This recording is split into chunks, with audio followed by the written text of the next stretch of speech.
ಬಿಸಿಲ ಬೇಗ ಹೆಚ್ಚಾಗ್ತಾ ಇದೆ. ಸೂರ್ಯನ ಕೆಂಗಣ್ಣು ಈಗ ಎಲ್ಲರನ್ನ ಕೂಡ ಸುಡುವ ರೀತಿಯಲ್ಲಿ ಆಗೋಗ್ಬಿಟ್ಟಿದೆ. ಹಾಗಾಗಿ ಈಗ ಹಲವು ಕಡೆಗಳಲ್ಲಿ ಹಲವು ವ್ಯವಸ್ಥೆಗಳನ್ನ ಮಾಡುತ್ತಾ ಇದ್ದಾರೆ. ರಾಜ್ಯದಲ್ಲಿ ಈಗ ಧಗೆಯನ್ನ ಹೆಚ್ಚಿಸಿದ್ದಾನೆ ಸೂರ್ಯ.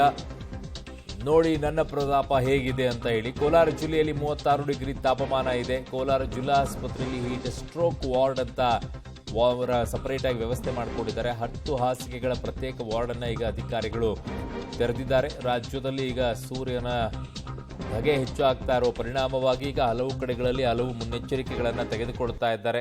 ಸೊ ಹೀಟ್ ಸ್ಟ್ರೋಕ್ ಆಗುವಂತಹ ಪರಿಸ್ಥಿತಿಯಲ್ಲಿ ಏನು ಮಾಡ್ಕೊಳ್ಬೇಕು ಏನಿಲ್ಲ ಅಂತೇಳಿ ಈಗಾಗಲೇ ಕೆಲವೊಂದಿಷ್ಟು ವ್ಯವಸ್ಥೆಗಳನ್ನು ಕೂಡ ಹಲವು ಜಿಲ್ಲೆಗಳಲ್ಲಿ ಆಸ್ಪತ್ರೆಗಳು ಮಾಡಿಕೊಂಡಿವೆ. 10 ಹಾಸಿಗೆಗಳ ಒಂದು ಕೊಠಡಿಯನ್ನು ಕೂಡ ಈಗ ರೆಡಿ ನಿರ್ಮಾಣ ಮಾಡಿಕೊಂಡಿದ್ದಾರೆ.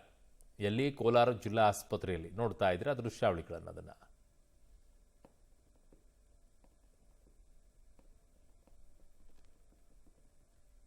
ನನ್ನ ಸಹೋದ್ಯೋಗಿ ಈಗ ಕೋಲಾರ ಪ್ರತಿನಿಧಿ ರವಿ ನನ್ನ ಸಂಪರ್ಕಕ್ಕೆ ಸಿಗ್ತಾ ಇದ್ದಾರೆ. ರವಿ, ಈಗ ಕೋಲಾರದಲ್ಲಿ 36 ಡಿಗ್ರಿ ಇದೆ. ಸೊ ಇನ್ನೂ ಕೂಡ ಹೆಚ್ಚಾಗುವಂಥ ಸಾಧ್ಯತೆ ಇದೆ ಅನ್ನುವಂಥದ್ದು ಹವಾಮಾನ ಇಲಾಖೆ ಹೇಳ್ತಾ ಇದೆ. ಜಿಲ್ಲಾ ಆಸ್ಪತ್ರೆಗಳು ಈಗಲೇ ಅಲರ್ಟ್ ಆಗಿಬಿಟ್ಟಿದ್ದಾರೆ. ಹೀಟ್ ಸ್ಟ್ರೋಕ್ ರೂಮನ್ನು ರೆಡಿ ಮಾಡಿಕೊಂಡು ವಾರ್ಡ್ಗಳನ್ನು. ಖಂಡಿತ ಅರುಣ್, ಈ ಬಾರಿ ದಾಖಲೆ ಪ್ರಮಾಣದ ಉಷ್ಣಾಂಶ ಕೋಲಾರದಲ್ಲೂ ಕೂಡ ದಾಖಲೆ ಆಗ್ತಾ ಇರ್ತಕ್ಕಂಥದ್ದು. ಅದರಲ್ಲೂ ದಿನದಿಂದ ದಿನಕ್ಕೆ ತಾಪಮಾನ ಹೆಚ್ಚಾಗ್ತಾನೆ ಇದೆ.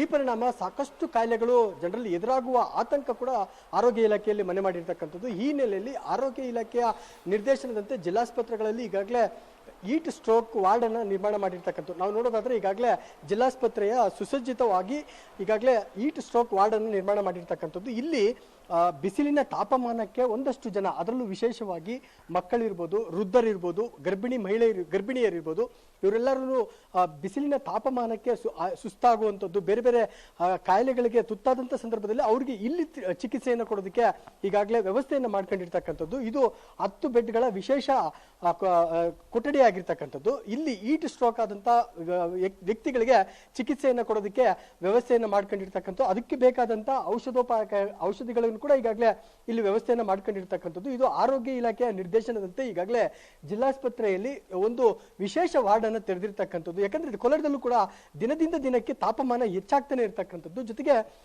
ಇದರಿಂದಾಗಿ ದುಷ್ಪರಿಣಾಮಗಳು ಕೂಡ ಜನರ ಮೇಲೆ ಪರಿಣಾಮ ಬೀರ್ತಾ ಇರ್ತಕ್ಕಂಥದ್ದು. ಇದರಿಂದಾಗಿ ಸಾಕಷ್ಟು ಜನರು ತೊಂದರೆಗೊಳಗಾಗ್ತಾ ಇದ್ದಾರೆ. ಜೊತೆಗೆ ಒಳಗಾಗುವ ಆತಂಕ ಕೂಡ ಮನೆ ಮಾಡಿರ್ತಕ್ಕಂಥದ್ದು.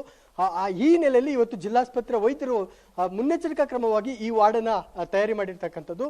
ಇನ್ನು ಈ ಬಗ್ಗೆ ಮಾತಾಡೋದಕ್ಕೆ ಜಿಲ್ಲಾ ಶಸ್ತ್ರಚಿಕಿತ್ಸಕರು ಕೂಡ ನಮ್ಮ ಜೊತೆಗಿದ್ರೆ. ಸರ್, ಏನ್ ಸರ್ ಇದು ಮುನ್ನೆಚ್ಚರಿಕಾ ಕ್ರಮನ ಹಿಂಗೆ ಸರ್?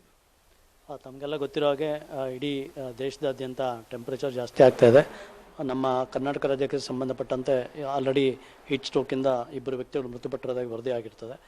ಸೊ ನಮ್ಮ ಕೋಲಾರ ಜಿಲ್ಲೆಯಲ್ಲಿ ಸಹ ಇತ್ತೀಚೆಗೆ ಟೆಂಪರೇಚರ್ ಜಾಸ್ತಿ ಇದ್ದು ಸುಮಾರು 32ರಿಂದ 36ವರೆಗೂ ಟೆಂಪರೇಚರ್ ಆಗ್ತಾ ಇದೆ. ಹಾಗಾಗಿ ಜಿಲ್ಲೆಯಲ್ಲೂ ಸಹ ಹೀಟ್ ಸ್ಟ್ರೋಕ್ ಆಗಬಹುದು, ಅದಕ್ಕೆ ಯಾರೋ ತೊಂದರೆ ಆಗ್ಬೋದು ಅನ್ನೋ ಕಾರಣಕ್ಕೋಸ್ಕರ ಮುನ್ನೆಚ್ಚರಿಕೆ ಕ್ರಮವಾಗಿ ನಮ್ಮ ಜಿಲ್ಲಾ ಆಸ್ಪತ್ರೆಯಲ್ಲಿ 10 ಹಾಸಿಗೆಗಳ ಈ ವಾರ್ಡನ್ನು ಓಪನ್ ಮಾಡಿದ್ದೀವಿ. ಇಲ್ಲಿ ಯಾರಾದರೂ ಹೀಟ್ ಸ್ಟ್ರೋಕ್ ಅಂತ ಬಂದಂಥ ಪೇಷಂಟ್ಗಳಿಗೆ ಅವರಿಗೆ ಡಿಹೈಡ್ರೇಷನ್ ಟ್ರೀಟ್ಮೆಂಟ್ ಕೊಡಲಿಕ್ಕಿರ್ಬೋದು, ಆಕ್ಸಿಜನಿಂದ ಹಿಡಿದು ಪ್ರತಿಯೊಂದು ವ್ಯವಸ್ಥೆಯನ್ನು ನಾವು ಮಾಡ್ಕೊಂಡಿದ್ದೀವಿ. ಸೊ ಹಾಗಾಗಿ ಎಲ್ಲ ಚಿಕಿತ್ಸೆನ ಕೊಟ್ಟು ಅವ್ರನ್ನ ರಿಕವರಿ ಆಗೋ ರೀತಿ ವ್ಯವಸ್ಥೆ ಮಾಡಲಿಕ್ಕೆ ಅವಕಾಶ ಇದೆ. ಹೆಚ್ಚಾಗಿ ಯಾರನ್ನ ಟಾರ್ಗೆಟ್ ಮಾಡಿದ್ರೆ ಬಿಸಿಲು ಯಾರು ಅಂದರೆ ಗರ್ಭಿಣಿ ಮಹಿಳೆ ಇರ್ಬೋದು, ಮಕ್ಕಳು ಇರ್ಬೋದು, ಈ ಥರದ್ದು? ತಮಗೆಲ್ಲ ಗೊತ್ತಿರೋ ಹಾಗೆ ನಮ್ಮಲ್ಲಿ ವಲ್ನರಬಲ್ ಗ್ರೂಪ್ ಅಂತ ಏನು ಹೇಳ್ತೀವಿ, ಅಂದರೆ ಅಪಾಯದ ಅಂಚಿನಲ್ಲಿರುವ ಗುಂಪುಗಳು ಅಂತ ಹೇಳ್ತೀವಿ. ಇವರು ವಿಶೇಷವಾಗಿ ಗರ್ಭಿಣಿ ಸ್ತ್ರೀಯರು, ತಾಯಂದಿರು, ಸಣ್ಣ ಮಕ್ಕಳು, ಎಳೆ ಮಕ್ಕಳು ಮತ್ತು ವೃದ್ಧರು, ಇವರು ಈ ಹೀಟ್ ಸ್ಟ್ರೋಕಿಂದ ತೊಂದರೆಗೆ ಒಳಗಾಗುವಂಥ ಸಾಧ್ಯತೆ ಜಾಸ್ತಿ ಇರುತ್ತೆ. ಹಾಗಾಗಿ ಅಂಥವರಿಗೆ ನಾವು ಹೆಚ್ಚಿನ ಚಿಕಿತ್ಸೆ ನೀಡಲು ವ್ಯವಸ್ಥೆ ಮಾಡ್ಕೊಂಡಿದ್ದೀವಿ.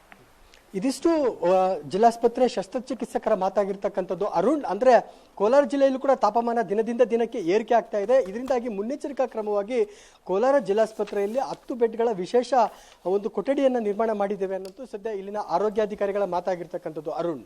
ಓಕೆ ರವಿ, ನಿಮ್ಮೆಲ್ಲ ಮಾಹಿತಿಗೆ ಧನ್ಯವಾದಗಳು.